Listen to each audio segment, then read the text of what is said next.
somebody from the district. We actually have a phenomenal keynote speaker.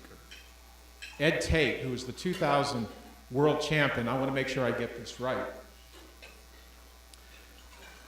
Life and leadership lessons learned the hard way. Strong leadership is critical during times of chaos and change, and Ed Tate has witnessed it firsthand. In 2001, he led a transition team to merge two 100-year-old rivals, the Rocky Mountain News and the Denver Post. A merger that involved over 5,000 people. That's almost as many people that are here. On September 11th, Ed was there watching the master, Rudy Giuliani. As an entrepreneur and former executive, Ed's success in business spans over 2 decades. Ed co-created 2 business units that produced over $1.25 billion in revenues. As a speaker, he's not bad. Ed Tate won the American Idol of public speaking and became the 2000 world champion of public speaking. Toastmasters International's highest speaking award among its 350,000 global members. Now, currently, Ed coaches executives to breathe life into business presentations. He's worked with Hallmark Cards, Miller Coors, DirecTV, and many others. Today, so that you won't have to, Ed will share life and leadership lessons learned the hard way. Ladies and gentlemen, a big District 3 welcome for our keynote speaker, Mr. Ed Tate.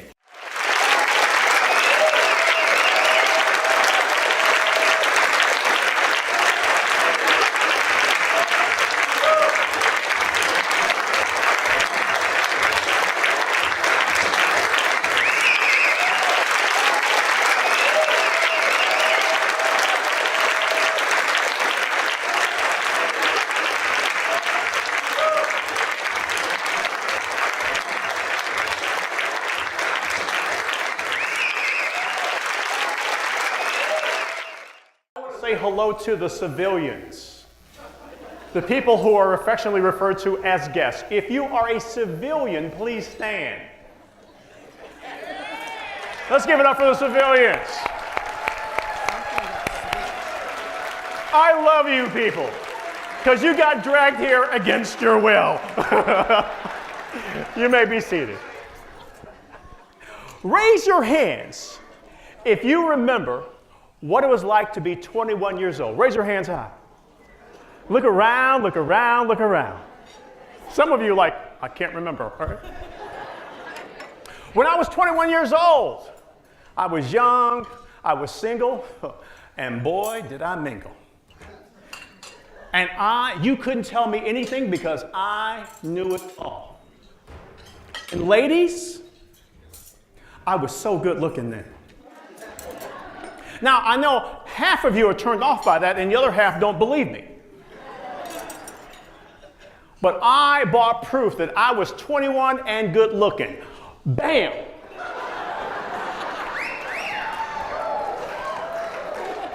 Ladies, I want you to go, baby, baby! Fellas, go, oh my. Let's take a look at this ensemble, shall we? 4-inch heels. Between the heels and the hair, I was about 6'2". Cummerbund. Young people, you're just going to have to Google what a cummerbund is. What woman in her right mind can turn down all this goodness? And of course, the well-dressed man has a racing stripe down his pants. I was 21 years old. And you couldn't tell me anything. And I got my first leadership role working for a company called Backrax. Backrax at the time was a high-end men's clothier. For example, in the mid-1980s, our suits sold for $2,000 to $3,000 a piece. You would be hard-pressed to pay $200 to $300 a piece for a suit today. I was approached by a guy by the name of David Van Winkle. David said, hey, we'd like you to take over the Bloomington, Illinois store. We had 12 locations. The Bloomington, Illinois store was number 12. In fact, it only had 9 months on the lease. And David said, Ed, we'd like you to turn around the store. If you can't turn around the store, we're going to shut it down. Well, I turned around the store. we went from worst to first. We went from $15 a square foot to over $265 a square foot. We had a 450% increase. We were tied with Chicago as the most profitable store in the entire chain. At the end of the year, David, he calls me up and he says, Ed, you've done very, very well. I said, yes, I did. He says, let's get together in the first week of January and meet at a place called Woolworths.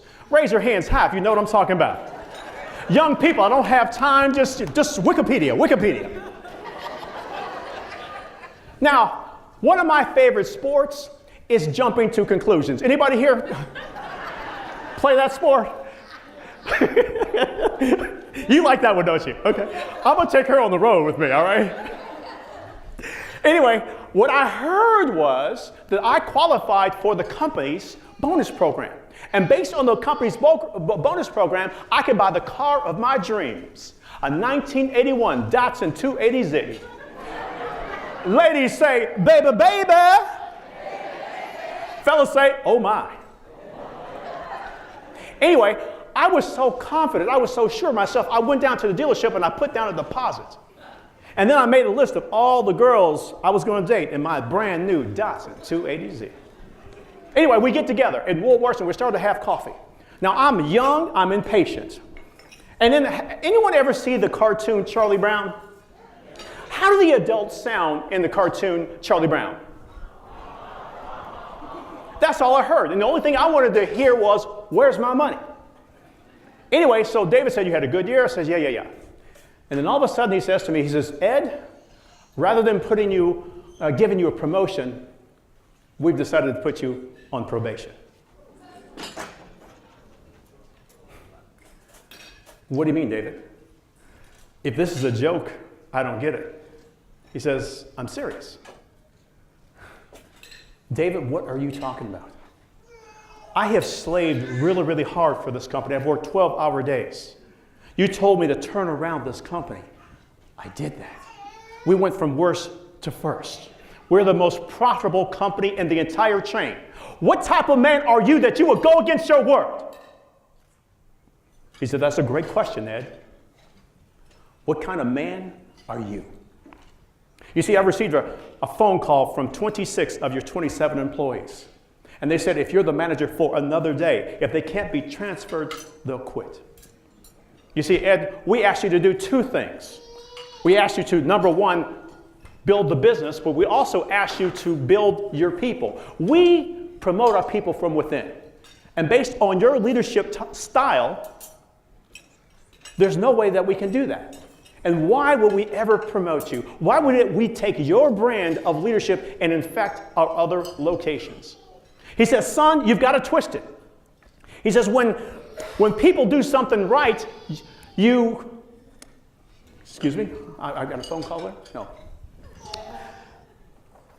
When people do things right or wrong, you embarrass them in public and you apologize in private.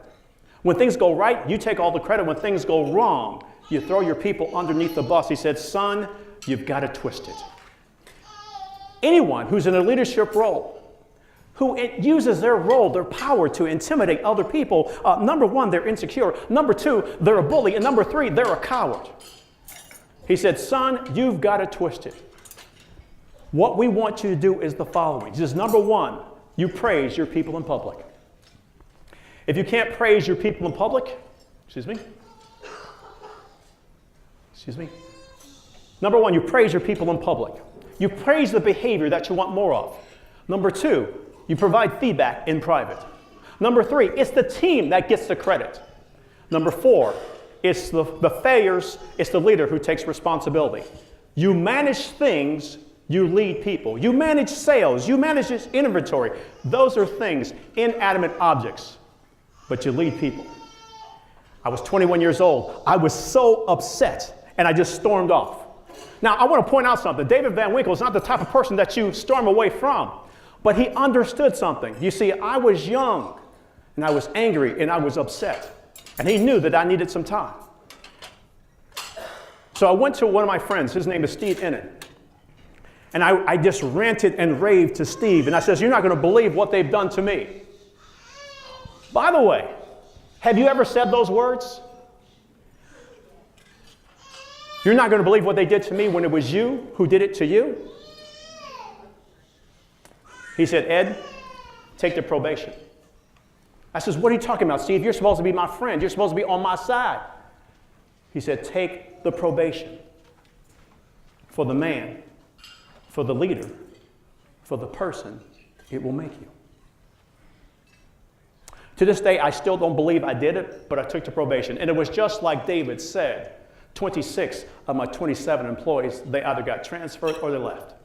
The only employee who stayed was our Vietnamese seamstress. And the only reason she didn't go anywhere because, well, she didn't speak English.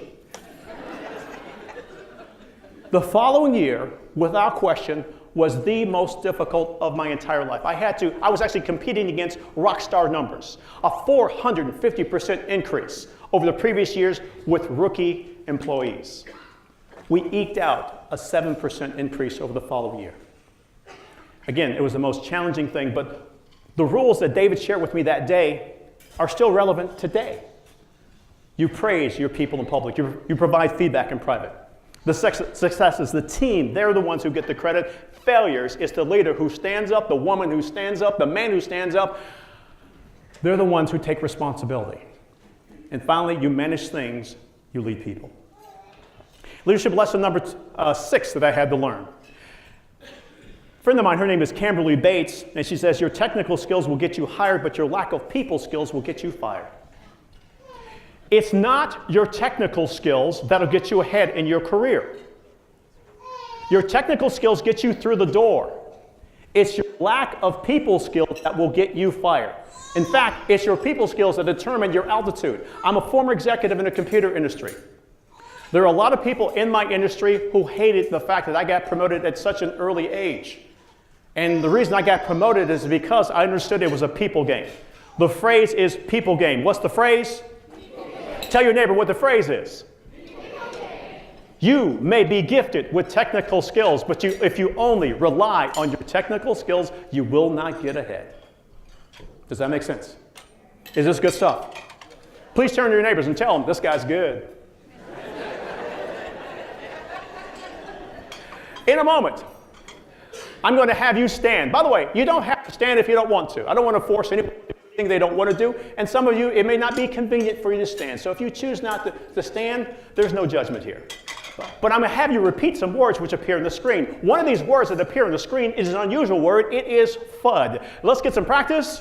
FUD. All right, please stand if you choose to. Please point your fingers at me. That would be Ed. And I want you to say, Ed. Don't let the FUD get to you. Please turn to your neighbor and say, neighbor. Don't let the FUD get to you. Please turn to your other neighbor and say, other neighbor. Don't let the FUD get to you. Turn back this way and say, What in the heck is FUD? You may be seated.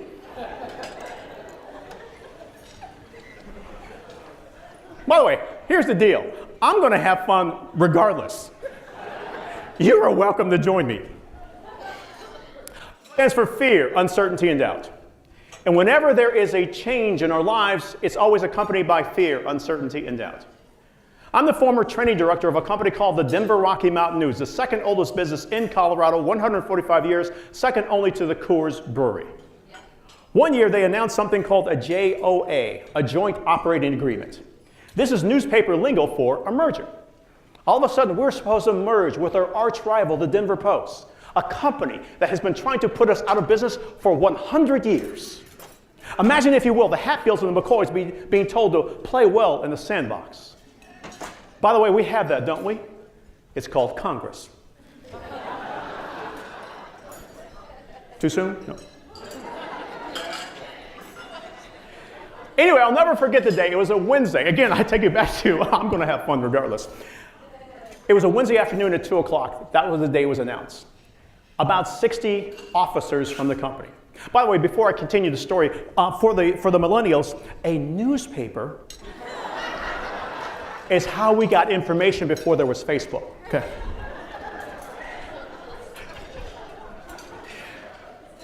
It was a Wednesday afternoon at 2 o'clock, 60 officers of the company in this room. We always had these two characters that always assumed the position in the back of the room. Their arms were always permanently crossed. And whenever we had a meeting, the only contribution they would make to the meeting would be, yeah, right, we'll see. Have you seen these people? Because occasionally they go on tour and they visit other organizations. But on this particular occasion, they were the FUD masters. They talked about all the fears, the uncertainties, the doubts, all the bad things that are going to happen to us because of this merger. Let's talk about reality for a moment, shall we? And reality was this. Newspapers are dying. People are getting their information delivered on their phones. They were also competing in such a way that had they continued to compete in that way, they would go out of business. For example, they used to have something called a penny rate. That is, you could have a newspaper delivered to your front door 365 days out of the year for a penny. Now, our hard cost to deliver a newspaper to you annually was anywhere from $235 to $455 per household. And we were doing this to the tune of 4 million newspapers per day. You don't need to be an economist to figure this sucker out, but could they have continued to do that? And the answer is, of course not. That, my friends, was reality. And I'm not suggesting that you don't listen to other people, especially during turbulent times, but the word of the day is discernment. What's the word of the day? You must discern who you're going to listen to. Does that make sense? Are you going to listen to the FUD masters, the people who talk about all the fears, the uncertainties, the doubts? Or will you listen to people like former Mayor Giuliani? Now, I realize Mr. Giuliani, he's got an interesting reputation today. But back on September 11th, he was the voice of reason. I'm in New York. I'm making a presentation in front of Verizon Communication, 900 executives in the room. 5 minutes before I go on stage, a young man walks up to the podium. He says, "Excuse me, sir, there's been an accident downtown. A plane has..." I said, "A plane hit a building? Today?" Now, I've been to New York countless times before. It was beautiful. The conversation between me and the cab driver, we were going back and forth and saying like, man, we can't believe, when was the last time it was this beautiful, not a cloud in the sky? Neither one of us could remember. And I said to myself, how could anyone hit a building today? But I'm about to give a keynote speech in front of 900 people. I don't have time to worry about that. I said, we'll talk about this during the break. 20 minutes into my presentation, the same young man walks up to the podium. He hands me a note. He says, "Excuse me, sir, a plane has hit a building." I says, "Young man, you told me that before." He said, "Sir, it happened again." You know what happened from there. The following day, I'm in my New York hotel room. I'm about to watch Mayor Giuliani make his first press conference. I can still hear all those cameras clicking. I can still see all the flashes. I can still hear all the reporters competing to see whose question is going to be answered next. And then all of a sudden, it occurs to me, they're only asking 2 questions. Who's to blame, and how many people died? They were looking for blame and body count. And I will never forget what Mayor Giuliani said. He says, "Ladies and gentlemen, that is not my concern. My number one priority, my number one focus is to find survivors." Let's think about it for a moment, shall we? It is Manhattan, New York, September the 12th. Was there anything more important in that city, in our country, for the world for that matter? Was there anything more important on that day than trying to find survivors? Was there?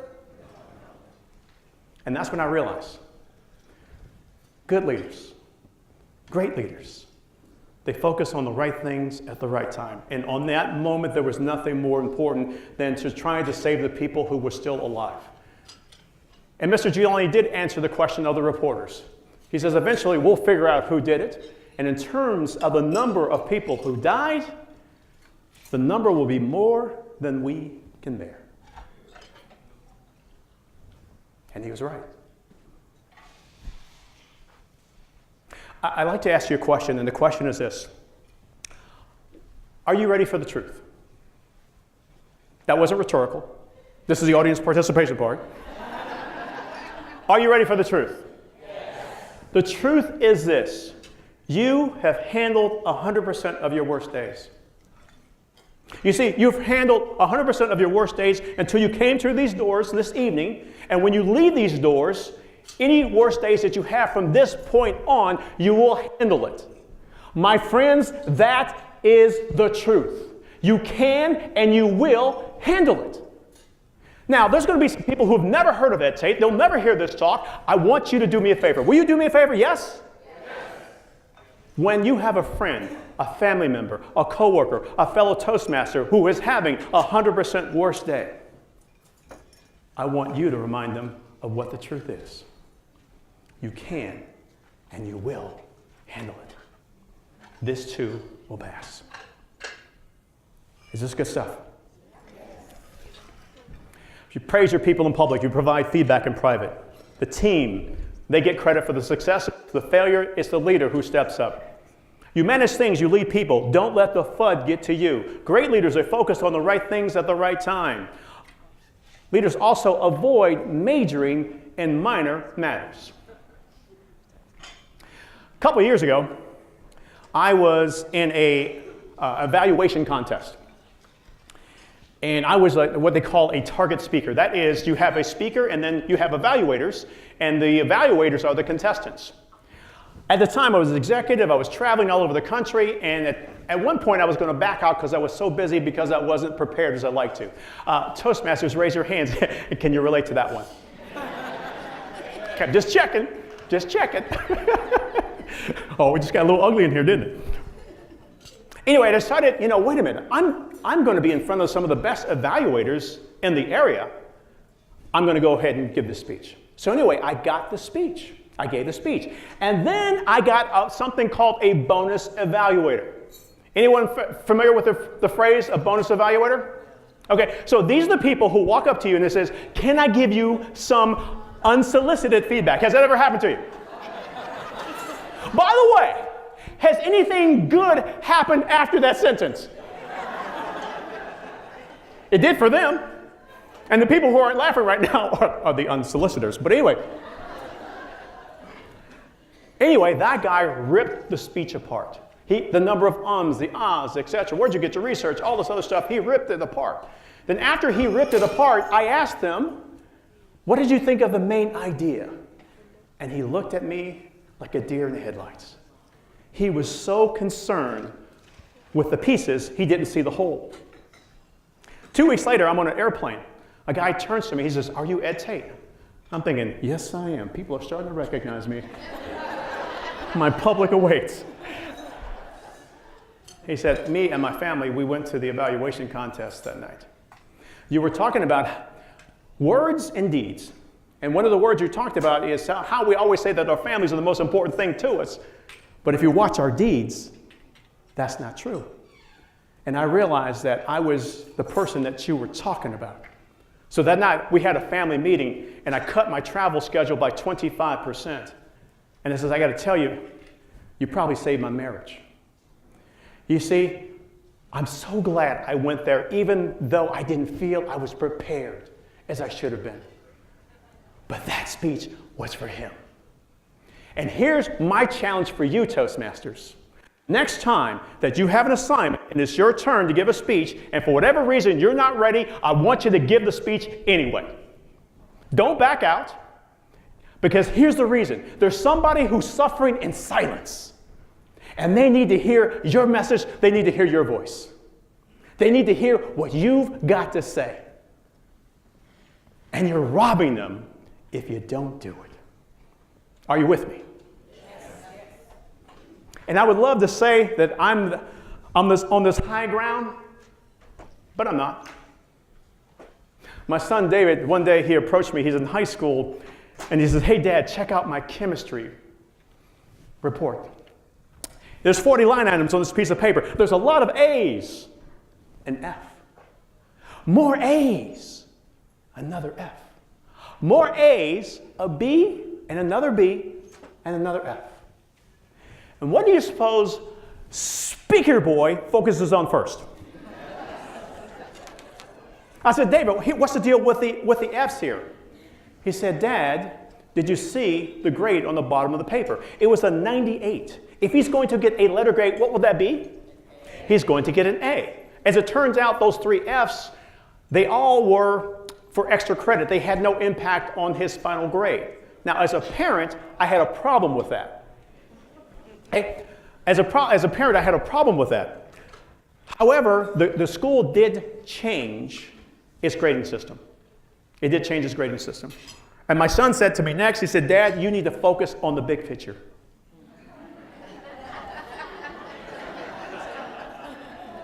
And guess what? He was right. Let me ask you something. You know that enthusiasm that initially greeted me? How long did it take to disappear? By the way, when was the next time he volunteered to show me his grades? Never again. You see, in that moment, I had failed my son as a father and as a leader. And I'm not suggesting that you ignore problems, but here's what I am suggesting. Reverse what you talk about first. You see, in our society, we have a tendency to talk about people's problems and what they do wrong. But you know what? If you were to give people a letter grade, they're doing A and B work. They are doing A and B work. And what do? We nitpick them. We nitpick them. I'm not suggesting that you ignore it. It's not an or conversation, it's an and conversation. Acknowledge what they've done well and what are the areas that we can improve upon. Does that make sense? Is this good stuff? Please turn to your neighbors and tell them, I told you he was good.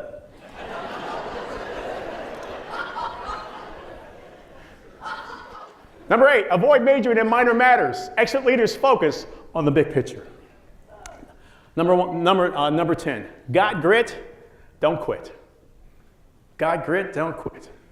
Speaking of grit, a person who's got some grit is eating it, okay? I'm going off script right now, okay? So ums and some ahs might come into it, all right? Now, in my club, we pay like $1 for every and ah. I'm putting down 50 right now, all right? But a person who's got grit is eating it. She's got grit for a couple reasons. Number 1, for the second time. You know, I usually get paid for this. This is my job. I make anywhere from $12,000 to $15,000 every time I go on the stage. For the second time, she's got me come here for free.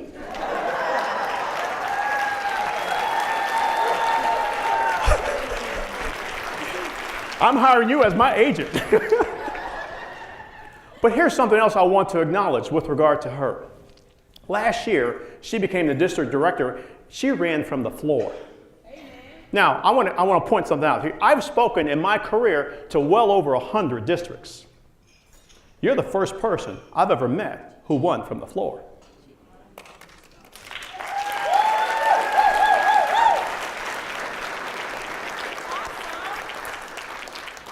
I'm going to ask you, so for someone to overcome, I'm talking about incredible odds to win from the floor, just shout it out. What are some things that had to take place?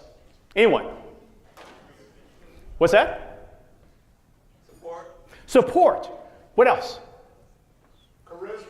Charisma. What else? Courage. Trust. That means a lot of people trusted her.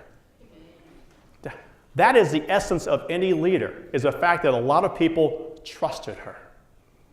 That, my friends, is grit. It takes grit to win from the floor.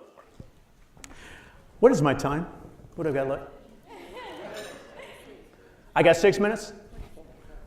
6 minutes, Doug, you fresh? No, never mind. 5 of you got that one, okay. All right.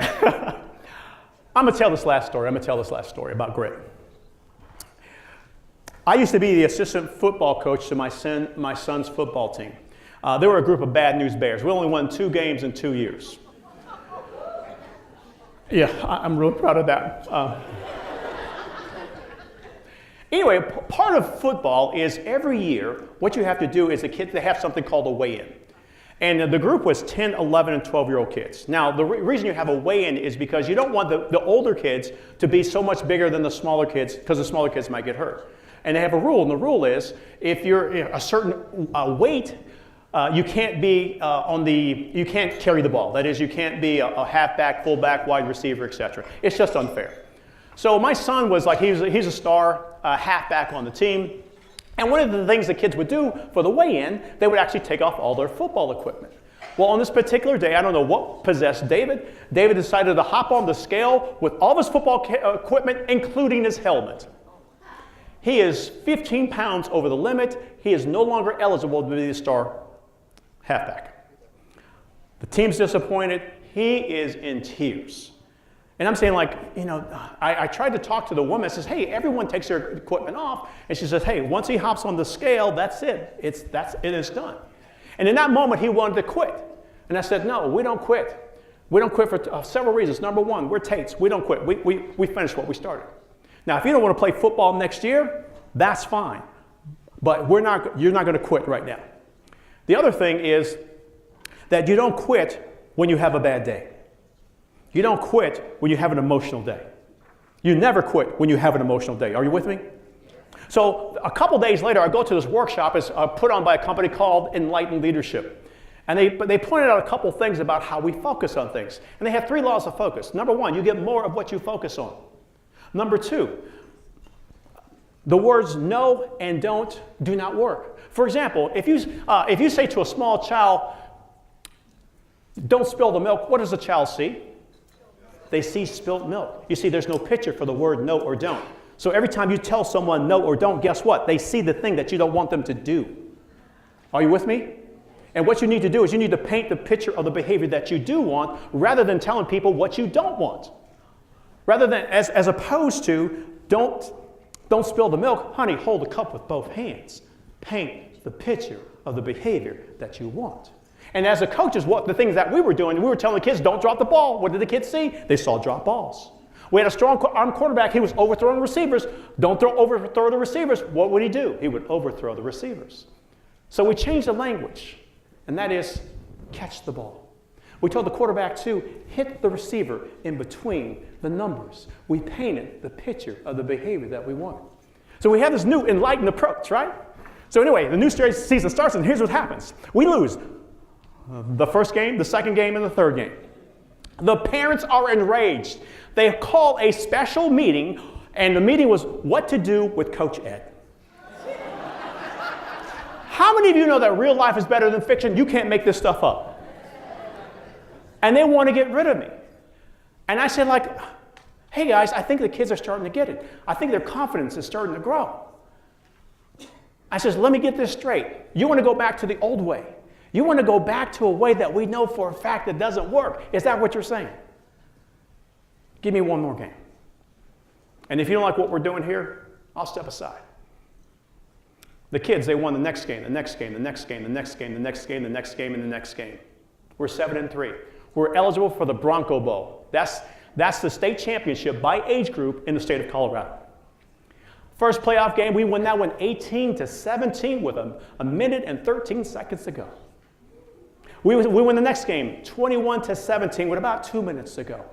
We're in a championship game. We are in the Bronco Bowl. And we're about to play some kids who've won the Bronco Bowl 7 out of the previous 10 years.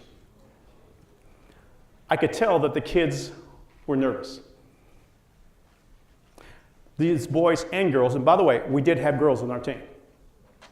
Let me talk to you about those girls. Hardest working players on the entire team. They knew they weren't as strong as the boys, so they worked on the technique. To this day, my favorite play ever is when a star player from the Montbello Falcons, the star player who went on to play pro football, by the way. Anyway, it was only him and one of our little girls, and she took him down. My favorite play ever.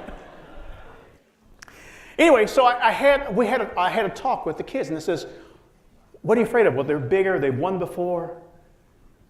What can you do that they can't? And one of the kids said, well, coach, we can outrun them. I said, well, how do you know? I says, well, they chase us at school every day. So we changed our strategy based on their strength. It's the day of the championship. Now, the tradition of football, for those of you who don't follow, is both teams meet in the middle of the field with the coaches and the captains. They flip a coin to determine who's going to get the ball first. We're going to kick off the ball to the other team. Their team goes back to their sideline. We're going back to our sideline. One of our star players is a little kid by the name of Devon, the fastest kid on the team. I didn't realize it, but Devon is still in the middle of the field. By the time I make it to the sideline, he's yelling at the opposing team. He says, "Hey, you! All of you! You better hope I don't get the ball." And we grab him. Anyway, here's what happened. We kick off the ball to them. They fumble. One of our kids takes it to the house. We score a touchdown 3 seconds into the game. We kick it off to them again. They don't fumble this time, but on the first play that they throw a ball in the air. One of our kids intercepts it. They take it to the house. Touchdown. It's not even a minute into the game. We're up 14-0. Third play of the game. We stop them. They have to punt the ball. Guess who they punted the ball to? Devon. Guess what he did? He took it to the house. It's not even 4 minutes into the game, we're up 21-0. At that point in time, me and the coaches, we talk to each other, and we say, like, if it keeps going this way, we're going to take out the starters in the first quarter. And that's what we did. Because we don't want to embarrass the other kids. These are children. These are children, and we don't want to embarrass the other kids. Do you get that? Does that make sense? So anyway, we take out our starters, we put in the second team. It didn't matter. From the second half on, we took out the second team, we put in the third team. The third team, these are the kids who hardly ever play. They played an entire half. We won 58-12.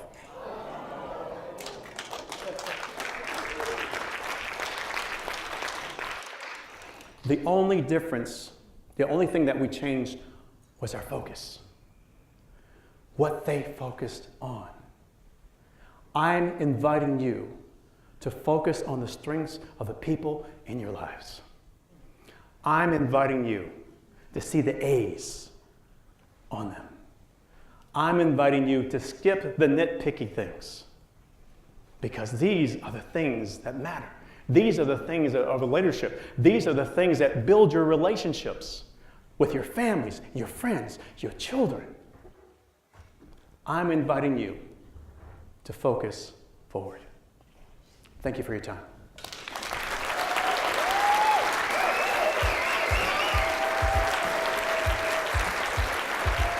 Thank you.